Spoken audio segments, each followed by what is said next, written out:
ગુજરાતના છેવાડાના આદિવાસી વિસ્તાર દાહોદમાં શાળામાં ધારાધોરણ મુજબ નવનિયુક્ત શિક્ષકોને નોકરીએ હાજર થવાની અવેજી પેટે 17 લાખ વસૂલાતા હોવાનો આરોપ લાગ્યો છે। વિદ્યાર્થી નેતા યુવરાજસિંહ જાડેજાએ સ્ટિંગ ઓપરેશન સાથે આરોપ લગાવ્યો।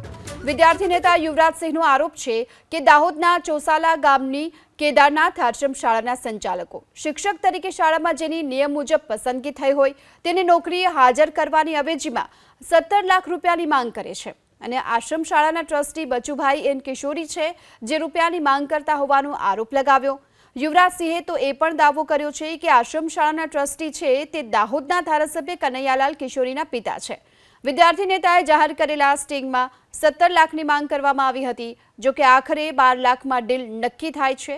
એબીપી અસ્મિતાએ કનૈયાલાલ કિશોરીના પિતા અને સંસ્થાના સંચાલક બચુભાઈ કિશોરીનો સંપર્ક સાધવાનો પ્રયાસ કર્યો, જો કે બચુભાઈ કિશોરીનો સંપર્ક હજુ સુધી નથી થઈ શક્યો। બાકી કરવાનું તો પડે, એમાં તો બધાને પછી એકને છૂટાડીએ બધાને કહેવાનું કે મારે બી બીજા ત્રીજા બધાને, કોઈને પછી મારાથી હર કોઈને થોડું થાય। હા, કોઈને આપણે કોઈ પાસે પરિસ્થિતિ નથી, થોડું આગળ પાછું કરી એ બધી વાત નથી। સાહેબ કે ફાઇનલ કયો તમે કે મેં તમને તે દિવસ આહેના રીનાબેન છે ને, અરે સલાહ એટલા બધાને નથી વાત પૂછવાની જરૂર નથી, બધાને અમે 17 લાખ તમારે મેં તમને કીધું હતું હવે તમારી કેપેસિટી નથી તો તમે ઓછા કીધું ને અમારે હું આટલા આપી શકાય। 17 લાખ તો નથી પહોંચાય એમ, 17 લાખ તો નથી પહોંચાય। તમે તમારી રીતે કીધો ને યાર, તમને છૂટ આલું છું મેં તમને કીધું પૂરી લોન નહીં, તમે કેટલું કહો તમારે આ ખુલ્લી વાત છે ને, આમાં કઈ ખાનગી તો છે જ નહીં। હવે તમે કેટલું કરી શકો એ કોને તમારે છેલ્લામાં છે આમાં શું છે તો અમારે નક્કી જ હોય છે આગળથી કે આટલા રૂપિયા તમે આ લો તો એને અમે લઈએ છીએ લેતા હોય, પણ આ વખત અમે નક્કી કર્યું કે એક પૈસો નથી, જેના નિયમમાં આવે એની પાસે આપણે કરવાનું કોઈ નહીં। 1 થી 4 નંબર આપેલા જ બધા આગળના, તમારો તો 5મો નંબર છે। તમે વાહેડ આવ્યા અમે ધારીએ તો તરત કહી દેતા કે ભાઈ તમારો ઇન્ટરવ્યુ ટાઈમ પૂરો થઈ ગયો, એમાં કશું ચાલે નહીં। પંચમહાલ આદિવાસી પ્રગતિ મંડળ પાટીવાડા તાલુકો દાહોદ અંતર્ગત આવતી શ્રી કેદારનાથ આશ્રમ શાળા કેદારનાથ મહાદેવ મંદિરની બાજુમાં મૂળ પોસ્ટ ચોસાલા ગામ અને તાલુકો અને જિલ્લો દાહોદ। આની અંદર અલગ અલગ વિષયોની ભરતી બહાર પાડવામાં આવી શિક્ષકોની લઈને, જેમાં 6 થી 8માં ગણિત વિજ્ઞાનના શિક્ષકની ભરતીમાં એક ઉમેદવાર પાસેથી 17 લાખ રૂપિયાની માંગણી કરવામાં આવી।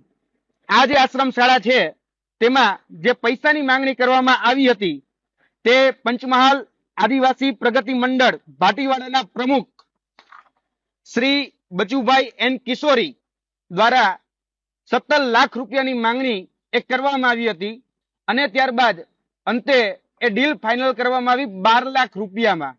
તેની સાથે સાથે આ જ આશ્રમ શાળાના જે ટ્રસ્ટી છે એ છે બચુભાઈ એન કિશોરી, જે હાલના વર્તમાન 132 દાહોદ વિધાનસભાના ચૂંટાયેલા જનપ્રતિનિધિ એટલે કે ધારાસભ્ય શ્રી ના પૂજ્ય પિતાશ્રી છે।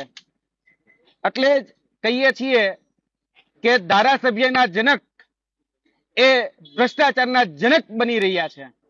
શિક્ષણમાં ચાલતા ભ્રષ્ટાચારને રોકવાનું જેનું દાયિત્વ હતું એ જ લોકો ક્યાંક ને ક્યાંક ભ્રષ્ટાચારને પોષી રહ્યા છે, ભ્રષ્ટાચારને વેગ આપી રહ્યા છે એ સાબિત થાય છે।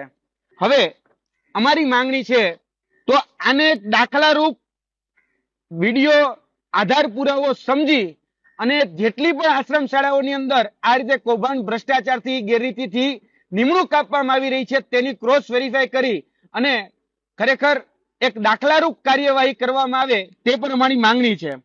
અને કોઈ વગદાર વ્યક્તિ સુધી આપણે હજી સુધી જોયું છે કે ભાઈ નાની નાની માછલીઓને પકડી લેવા માટે મોટા મોટા મગરમચ્છો હોય એ છૂટી જાય, તો આવા વગદાર વ્યક્તિઓ વિરુદ્ધ પણ કાયદેસરની કાર્યવાહી થવી જોઈએ।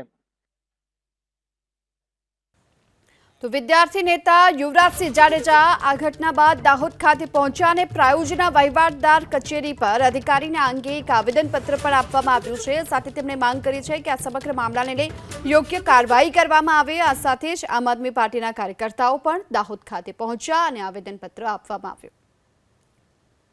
આશ્રમ શાળાનો મુખ્ય હેતુ હોય છે કે ભાઈ પોતાના સમાજના અને પોતાના વિસ્તારના બાળકનો વિકાસ થાય, પોતાના સમાજના અને વિસ્તારના બાળકનું ઉત્થાન થાય, એટલા માટે આશ્રમ શાળા બનાવવામાં આવતી હોય છે.